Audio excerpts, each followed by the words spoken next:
Good morning or good evening, depending on where you are in the world. Hello and welcome to the Vattikuti Scholar webinar featuring Robotic Surgery Pioneer Dr. Menon. I'm Dave Meinhard, the Vattikuti Foundation video and web producer. This is the third webinar in the Vattikuti Scholar series. We appreciate all of our attendees taking time from their schedules to be a part of this webinar. I've been fortunate in my role at the Vattikuti Foundation to get to learn a little about robotic surgery thanks to Dr. Menon. Little did I know that he was the one who developed many of the successful techniques used all over the world today. We are really grateful for his time here today. The format today will be a bit different from the previous Scholar webinars. Dr. Menon wants to share some of his ideas, but he would also like to hear from you. He's also enlisted some of his younger colleagues to join him today to participate. He will let you know when you may ask questions of him and his colleagues. You can do this by using the chat box at the bottom of the GoToWebinar control panel on your screen. Also joining us is Vattikuti Foundation CEO Dr. Mahendra Bhandari. He is a well-respected urologist and transplant surgeon who has been at the helm of several medical institutions in India before becoming a leader at the Vattikuti Urology Institute and the Vattikuti Foundation. Dr. Bhandari will introduce Dr. Menon, and a bit later, at the end of this webinar, he will reveal the 10 lucky winners of the Vattikuti Scholar scholarships. They will be attending the Robotic Surgeons Council of India meetings in September. Please understand that this is a live program and it may take a few moments to change between presenters. With all the business out of the way, I'm going to switch it over to Dr. Bhandari and welcome him to our webinar. Really a constant thinker, and we have his residents and fellows to tell how hard taskmaster he is. At the same time, it is fun to work with. His vacation is playing with numbers and thinking.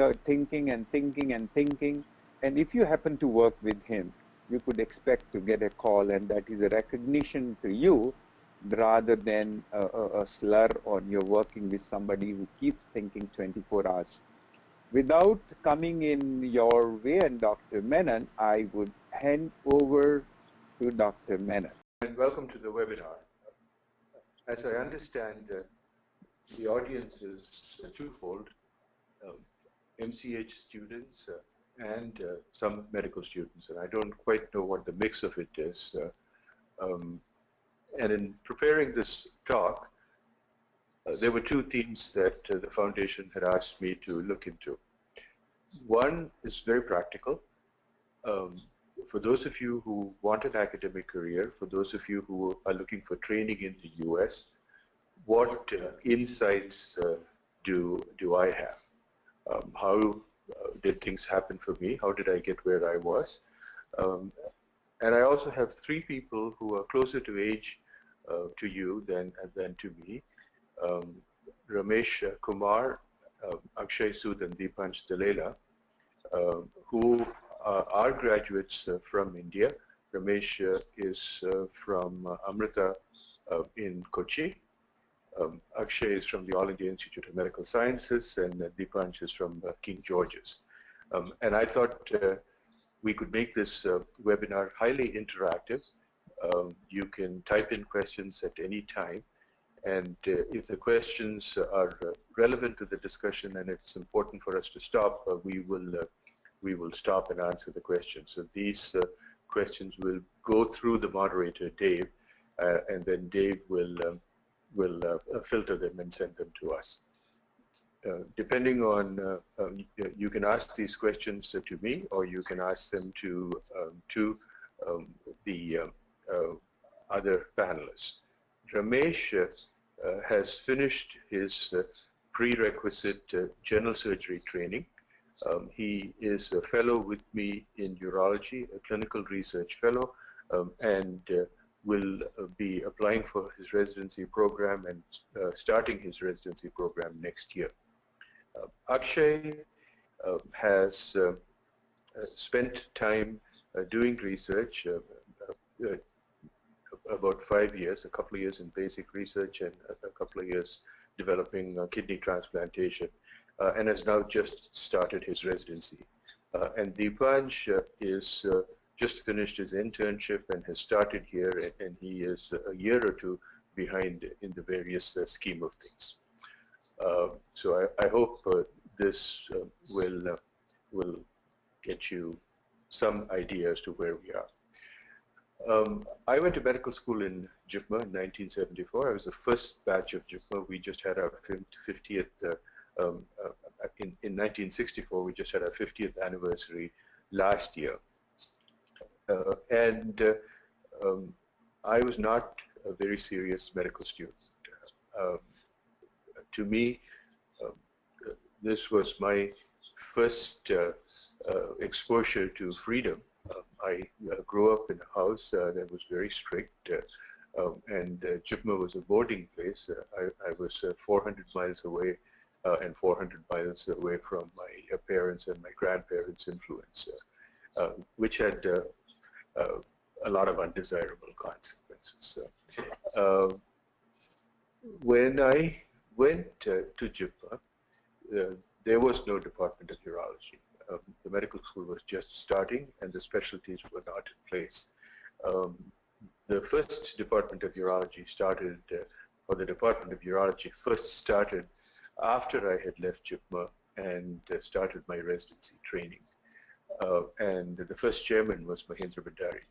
I met Dr. Bhandari in 1983, and we've been friends ever since. So there is a connection between everyone who is here.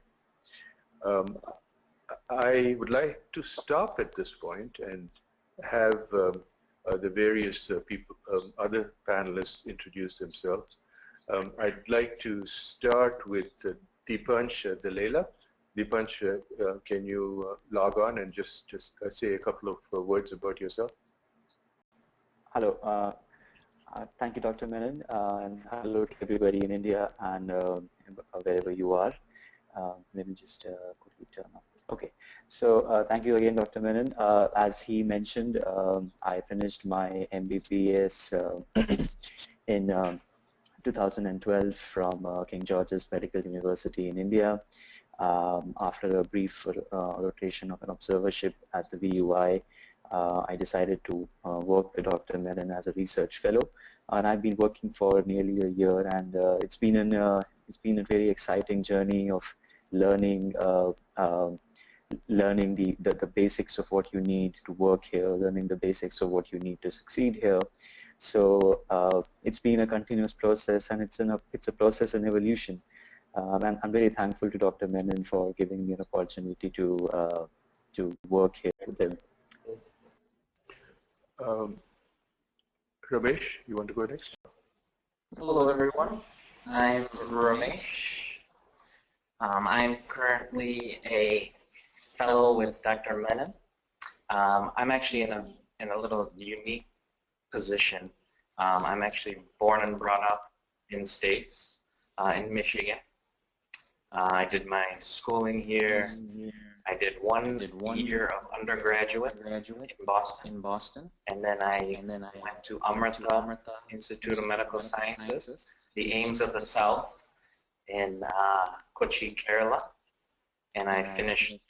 I did 5 years there. I did my 4.5 years, and I was lucky enough to do 6 months of my house surgery in States. After which I went straight to the UI, and I did a year of research, and then I did a clinical fellow year. And then, as Dr. Menon mentioned, I did a year as a preliminary general surgery resident. And then now I'm strictly working with Dr. Menon as his fellow, and hopefully we'll start residency in the next year or two. Being with Dr. Menon is an extreme privilege. It's very demanding, but even more rewarding. You know, if we have any questions like that, we'd like to go over that. But now I'll turn it over back to Dr. Menon. The Vattikuti Institute has a number of people of Indian nationality or Indian origin here, and all I can tell you is that it did not hurt Ramesh's cause here that he is personally acquainted with the singer Shreya Ghoshal. And we also had another resident who was good friends with Aishwarya Rai, so you never know where these connections will take you.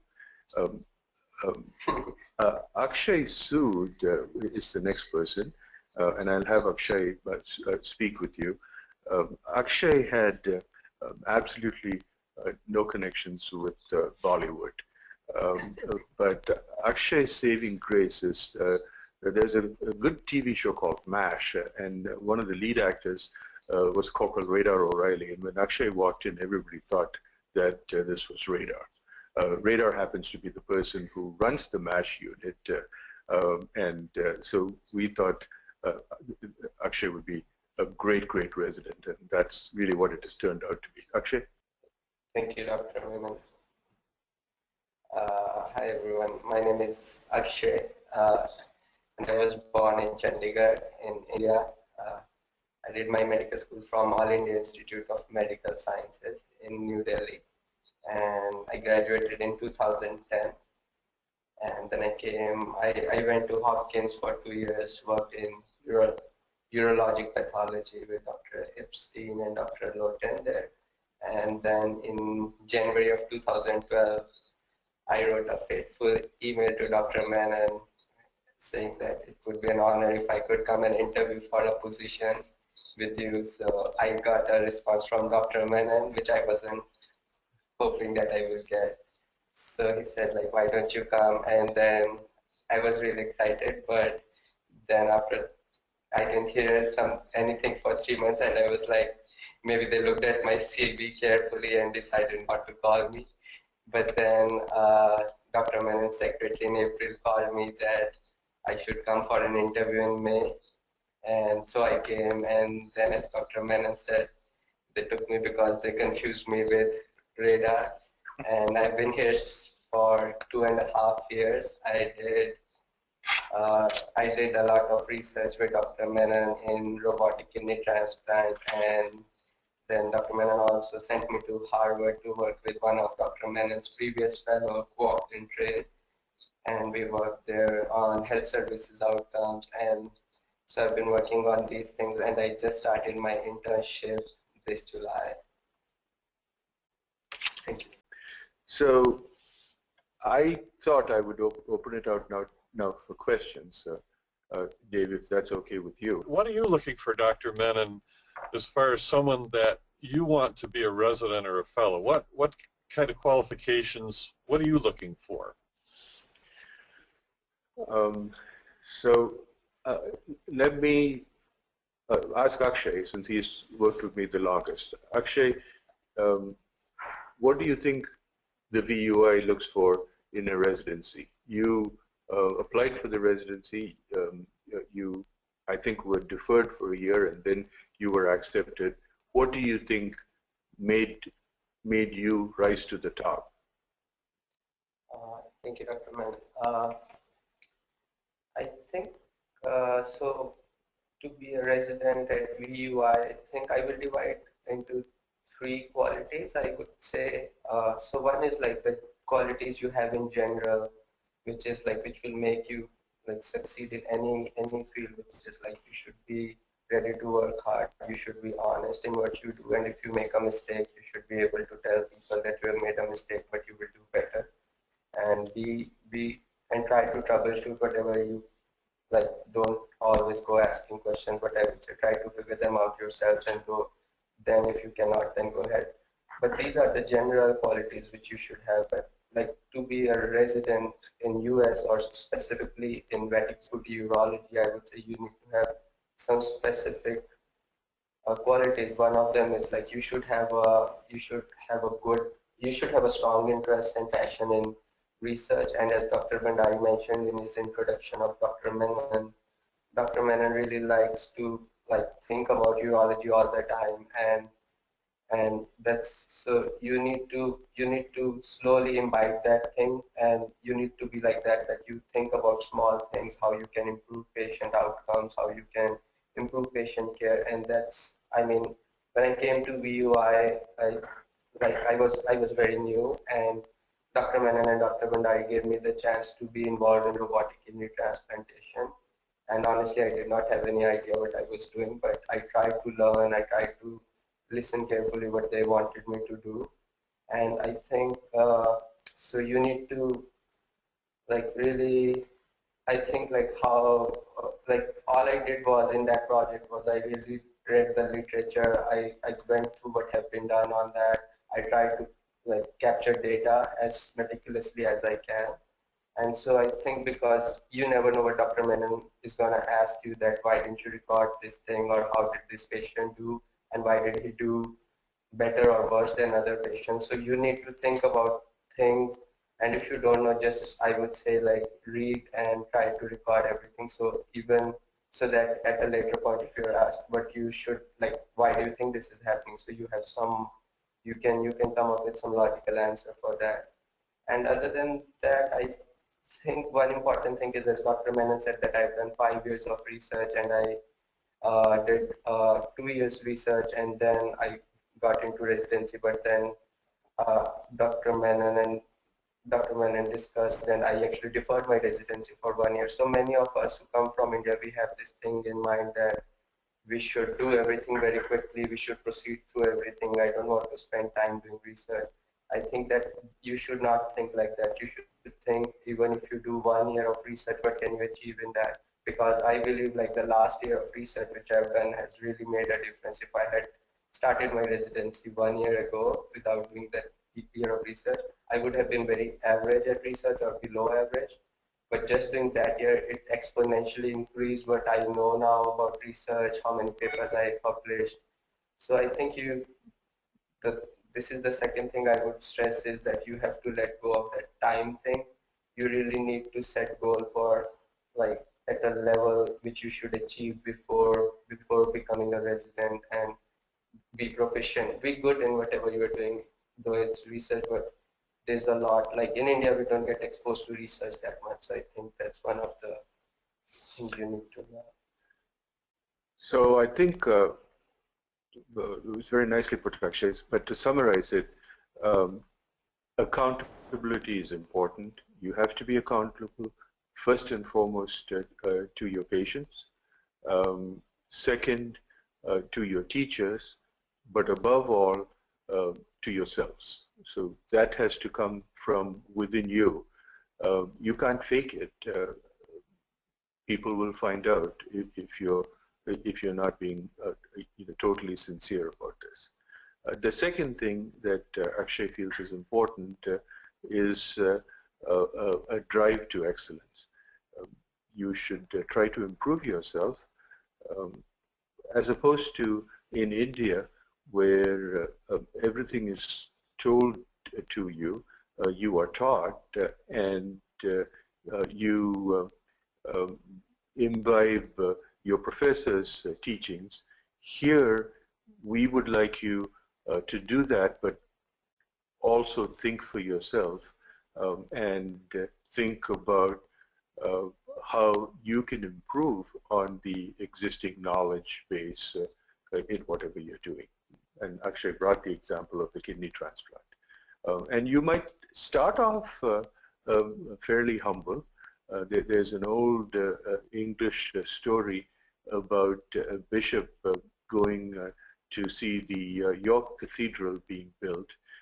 And that cathedral took over 100 years to build, I'm told. And he saw a mason who was working in the basement, who was shaping the stones that formed the foundation. And this mason was putting his heart's effort into it. And the bishop asked him, "Sir, you are building something that is going to be underground. No one is going to see this. Why are you working so hard at it? Why are you perfecting it?" And he said, "No one may see it, but I do." And I think that's what Akshay was talking to. I have a question that was given to us from one of our viewers. Okay. And it is, does it help to apply to a preliminary year in general surgery as opposed to directly applying to a demanding surgical specialty? Who wants to take that? Ramesh? Ramesh, yeah, why don't you answer that question? So, as you all know, any surgical specialty in the States is the most competitive. Urology is top 2 most competitive residencies up to date. So, you know, one of the reasons why I decided to do the preliminary general surgery year is that, you know, for one, it opens up different opportunities, and also it shows that, you know, every year that you are here, whether it's research or doing clinical, you have to move forward. You have to show something, because the more time that you pass after graduating medical school is, you know, it kind of shows on your resume here. So I think in a lot of the surgical specialties, the first year of general surgery is useful, because there are sometimes where there's second year spots that open up that you may be more unique than other applicants.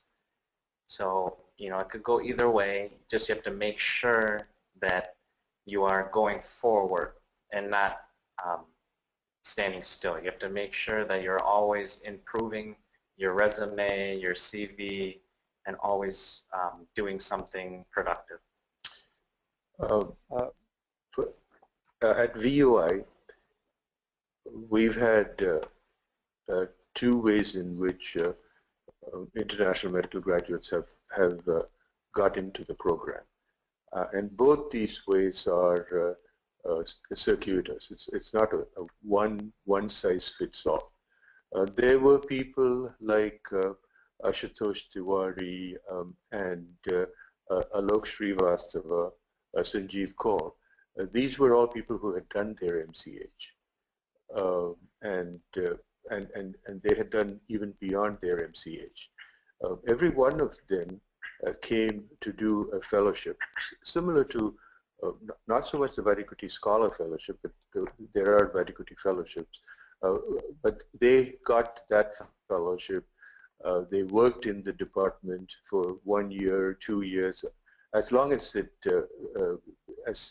took for them to get to know the department. Then there was an open competition, and our department is somewhat egalitarian. We truly take the best candidate, irrespective of national origin. So historically, maybe 3% of urology applicants are international medical graduates. At VUI, that might be close to 30 to 40, and most of the people are from India. Now, going into an OBGYN or a general surgery, it might be a different pathway. So the straightforward approach would be to go to a preliminary pathway, you know, get a feel for how things are, and medicine in the United States, or the practice of medicine in the United States, is very different than the practice of medicine was in JIPMA or at Vellore.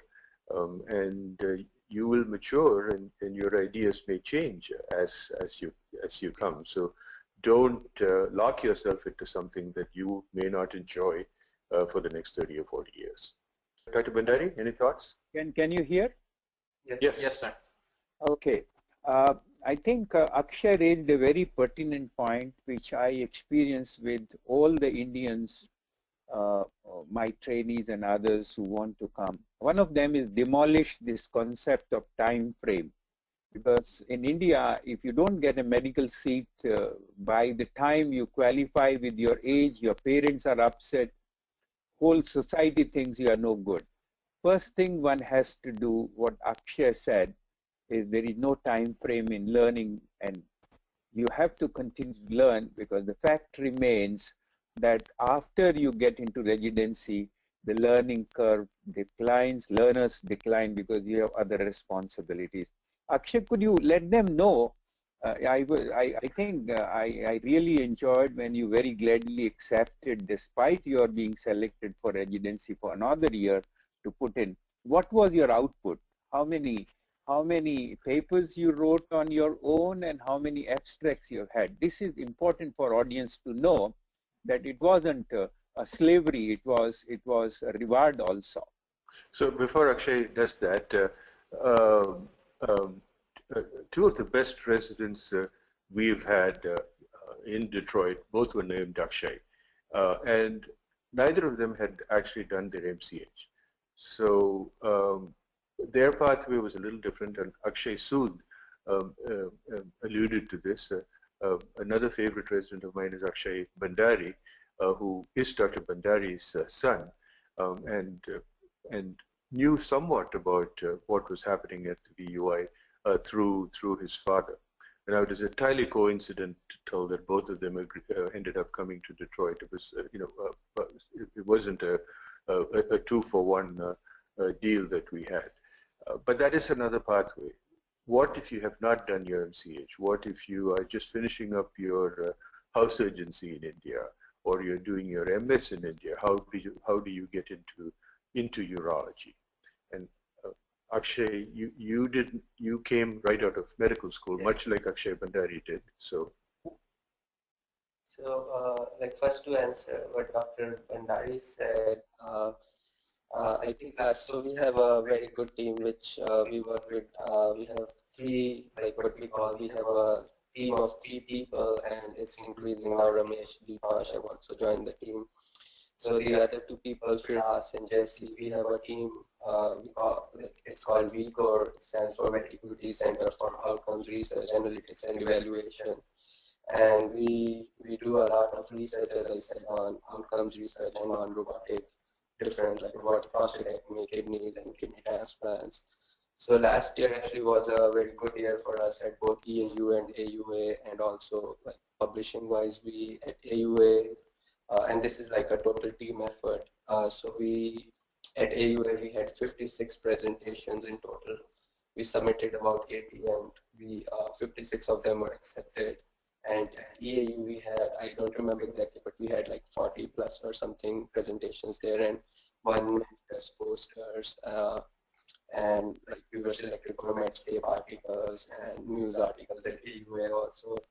And I think in 2014, like 127 publications came from Vattikuti Urology Institute, which I think is a remarkable number, but it's only the team effort. And like I said, like if you give more years, your productivity goes up exponentially. You will just like, even in 1 year, I think the 1 year which I deferred to complete my research on robotic kidney transplant and other projects which I was doing. So when I came to VUI, I had, I think, like 3 or 4 papers, but in my last 2.5 years, I have published around 60 papers, and now I have 67 published papers. But it's, and I think most of them, like around 30 of them came within last year, because I was completing and I was getting used to doing what, like I wasn't very good at it maybe a year back, but now I think I have learned exponentially. And as Dr. Menon said, like I came directly out of MBBS, and many of the people in audience today are MCH who might be willing to come. So you have the benefit that you know the clinical knowledge already, which I don't have that much. So I think when you go into residency, you will know most of the things already. But you still, I think in India, even MCH candidates are not exposed to the kind of research is going on at VUI or US in general. So I think that's a very important point, that you, before you get into a good residency in US, you need to really like learn these things, because it's very different in US versus India, that here learning is very driven, like you have to learn from your professors and your teachers and your mentors, but you also have to read up on your own and come up with some ideas, or you have to read a lot of papers, in contrast to India where you do mainly like read books. So you need to understand what like the methodology of the paper, and for that you have to do research, you have to read about statistics, you have to know what the paper is trying to say, is it true or not. So I think there are these 2 different things which you need to know about. Thank you, Akshay. I think you have decidedly, I'm here for 9 years, over 9 years. You have raised the bar high, and it's a challenge for the next generation to pick up. And I'm sure with the composition of the core, it would happen. I have a question with you, Dipansh, which you can answer for most of my viewers. Often the question is asked that what kind of soft skills you need to work in a highly charged academic environment like you are working here, and you have seen the transition from what is a resident's life in India. I'm not belittling, clinically they are swamped, but how an Indian graduate can prepare himself if he's really desirous of having a training here. Thank you, Dr. Bhandari, and thank you, Dr. Menon. To answer that question, Dr. Bhandari, a part of the answer has already been given by Akshay and Ramesh, so I'll briefly allude to it. Essentially, the habit of essentially it requires developing the habit of learning as you go along. A lot of the things when you are given a new project, there are a lot of things that you have no clue about. But then you read up about them, you search on the internet, you read books, you read papers. So one of the first key things that you have to get into the habit of is learning as you go along. So that's one skill that I would think is crucial, especially from an Indian perspective, where Dr. Menon has rightly mentioned, we are not very used to thinking on our own. We are more used to a more didactic form of learning. A second thing that I would think is important, and that again Akshay has talked about, is having a reasonably good understanding of the concepts of statistics involved in most research. Now, by statistics, I don't mean you need to be a PhD in statistics, but you do need to have significant understanding of statistics to be able to interpret the research that is being done by most centers, or at least even by your center. I know at VUI we've been doing a lot of high-level statistical analysis. As Akshay mentioned, Firas and Jesse, two of our senior colleagues, they are very good at it. I'm learning statistics, and I'm getting better as well. So the second thing that the second soft skill that I would really want to stress for my Indian friends out there is developing a good understanding of statistics and being able to do those statistics. Another thing that I think is important is the ability to network. And I'm sure Dr. Menon can talk about it in more detail.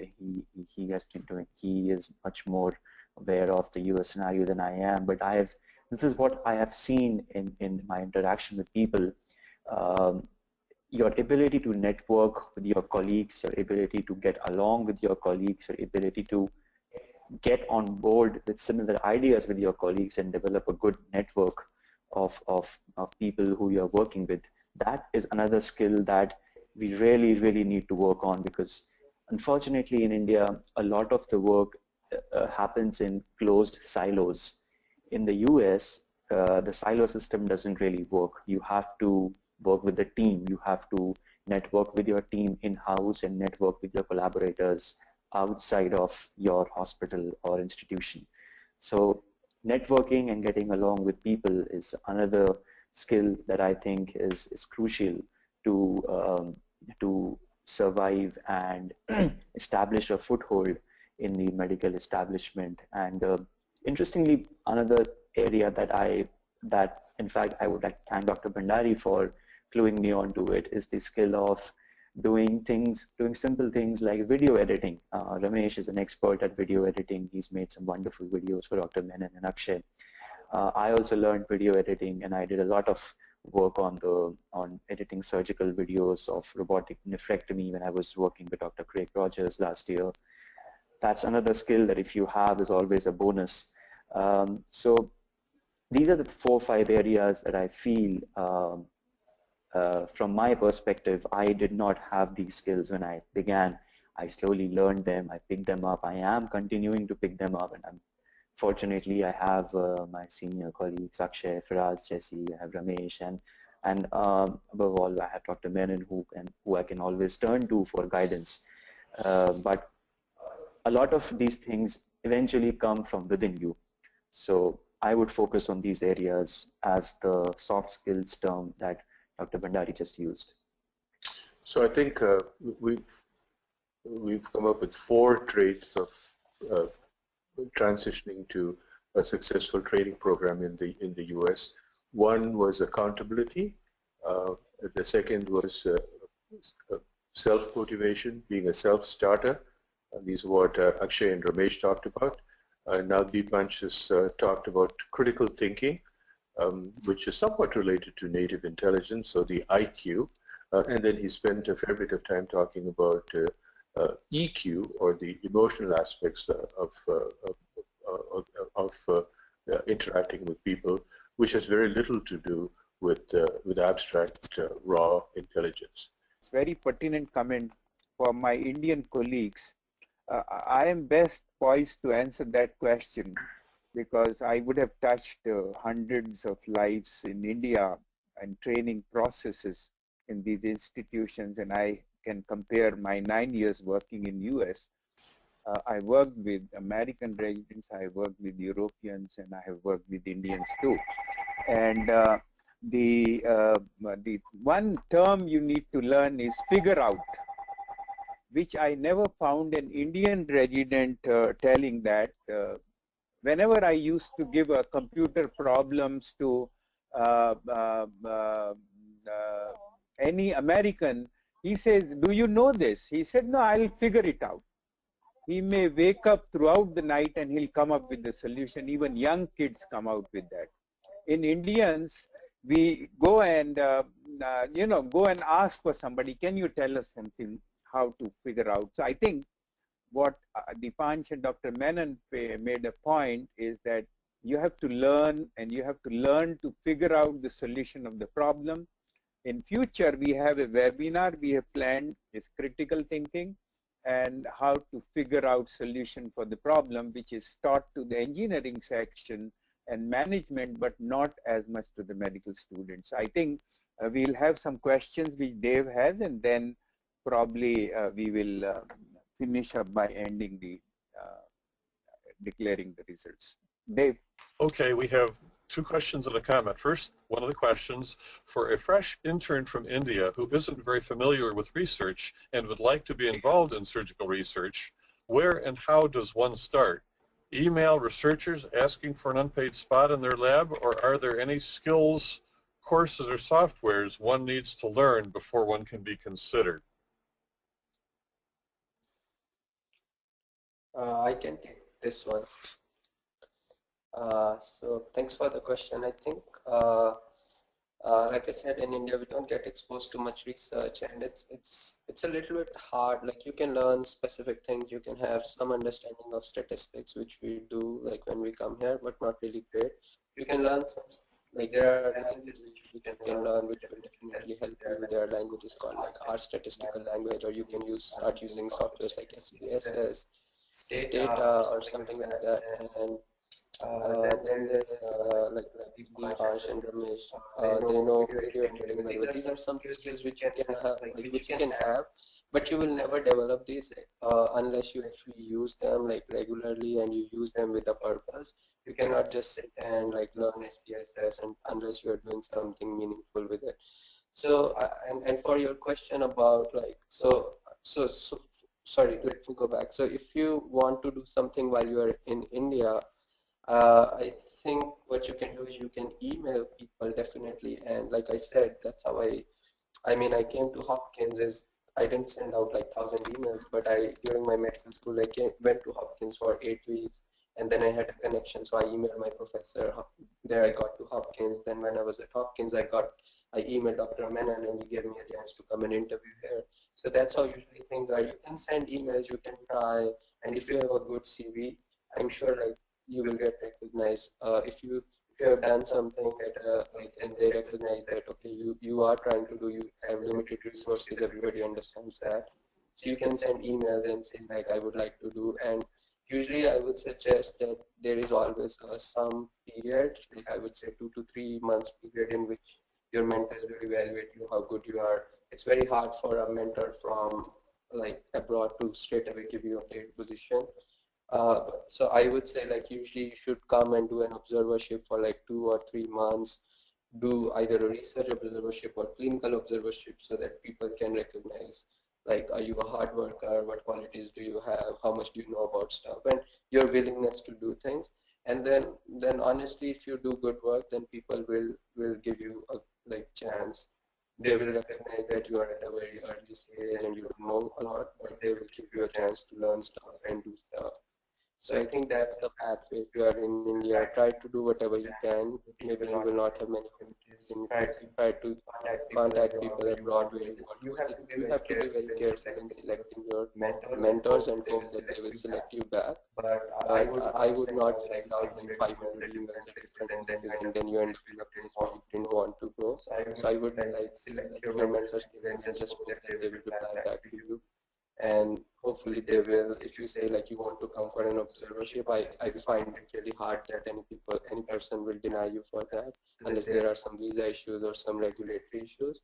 But you can come and then you can work and you can show your like whatever skills you have, you're hardworking, then they will give you a chance to like go further and work with them.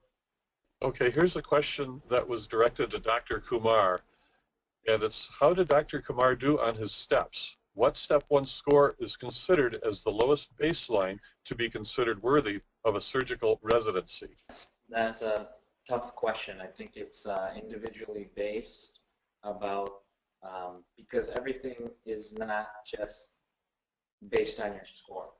Scores are extremely important, especially for us as being international medical graduates. But you know, the purpose of this talk was to show everything else that's important as well. I don't think there's really a cutoff, but I can pass that along to Dr. Menon. But you know, I think we are really, you know, the programs are really looking for, you know, well-rounded individuals, and you know, everything that Akshay, Deepansh, Dr. Menon, and Dr. Bhandari talked about today. So in our program, if you were an American medical graduate, you wouldn't be interviewed unless your step 1 or step 2 score was 245 or above. And it doesn't even get to the program director's vetting. For international medical graduates, we've actually had a wide spectrum. We've not had people who've been average. We've had people who've been extraordinarily good, 267, 270. And we've also had people who have had very low scores, but they have proven themselves by the emotional quotient, the EQ, the interpersonal skills, the work ethic, their ability to look after patients. So what Ramesh said is absolutely true. Both scores are important, but they're not the only thing. Here's a comment that is probably either good for Dr. Bhandari or Dr. Menon. It is great that application of robotics to surgery have made it much more precise, but technology is too expensive, both for surgeons and patients, available only to the very few. How do you think that technology can be made to percolate to the masses? I don't think they know much about the Vattikuti Foundation. Well, to me, it's easy. The price of technology has to come down. It hasn't, but it will. Dr. Bhandari? Sarcastic comment, if you don't want to do anything, bring price as a barrier, because then it stops all arguments. It's expensive, so I'm not going to look at it. I would say you have to look closely at the cost effectiveness or cost benefit of any technology. When the foundation went to India in 2009 with the roadshow done courtesy Dr. Menon and his team, everywhere we got the comment, this is a technology for the United States or Europe, not for India.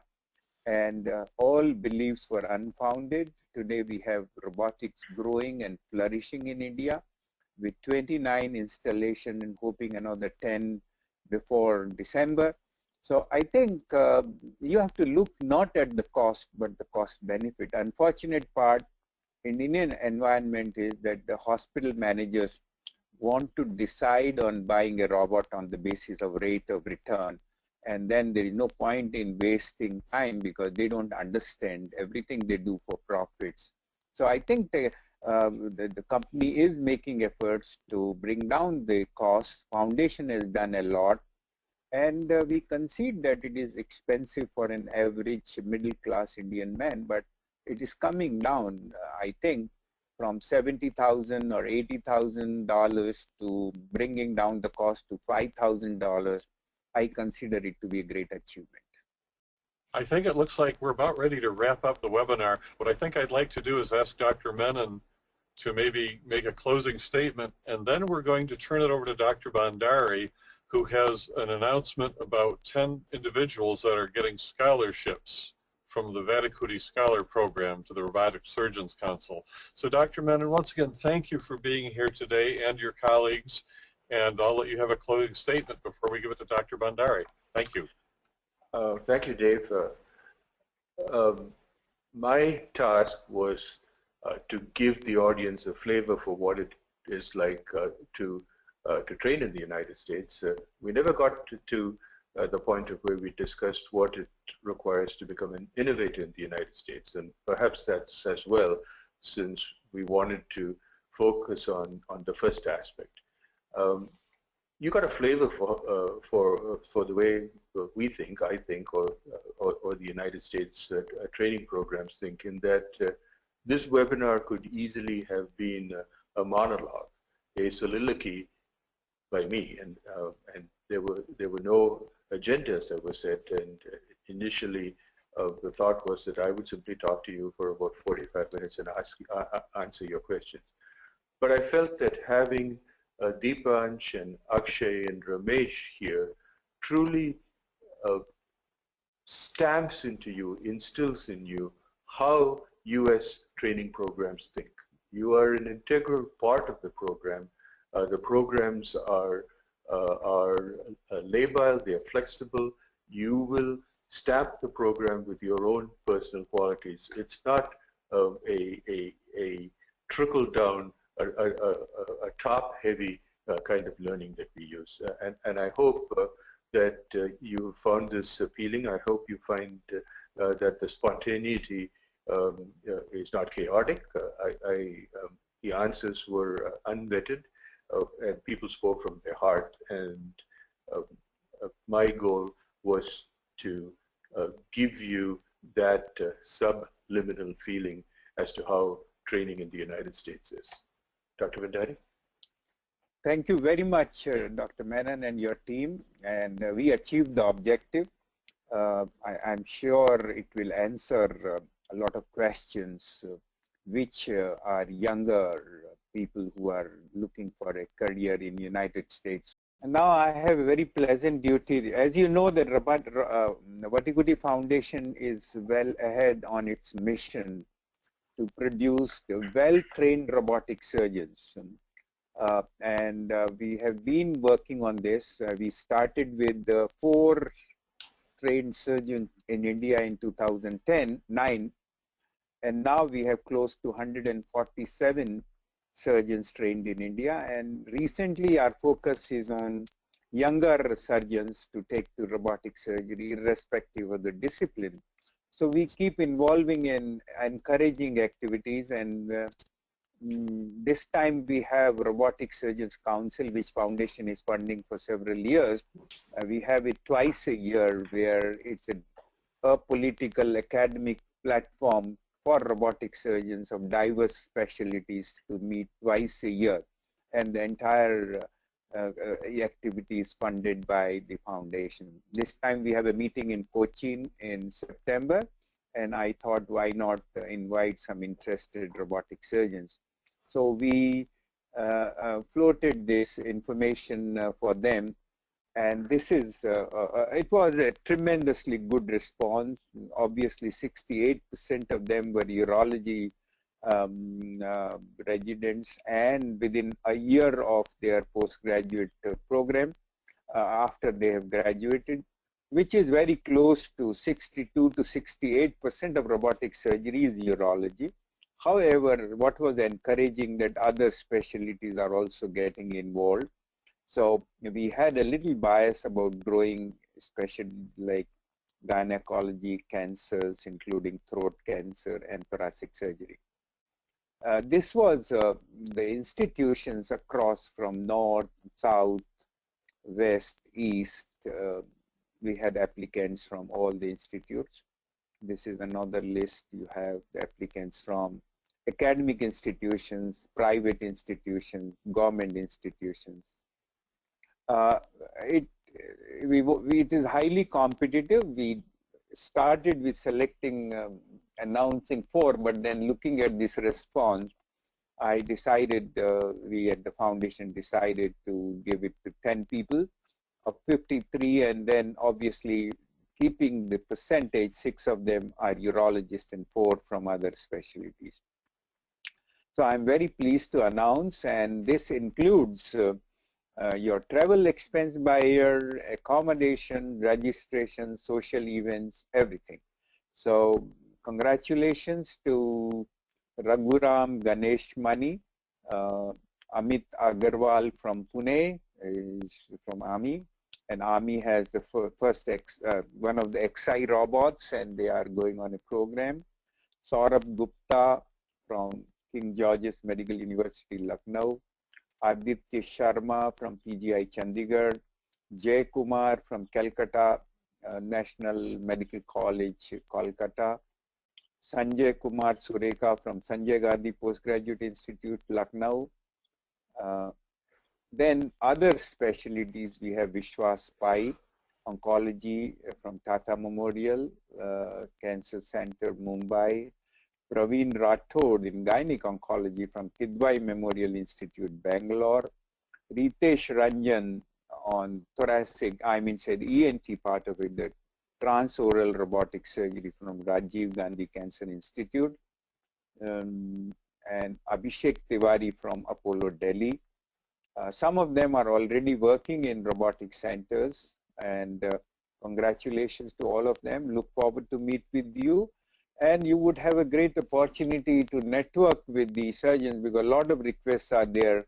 How can they do their fellowships in robotic surgery in different disciplines? So I thought robotic surgery, this would be the great opportunity to invite you and put face-to-face with the leaders of robotic surgery in India.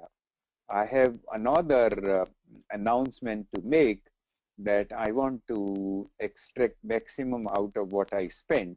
And for that, out of these 10 people, you would be asked after you attend the meeting to write an essay with no format on robotic surgery, which should depict what did you learn during your 2 days or 3 days stay in Cochin.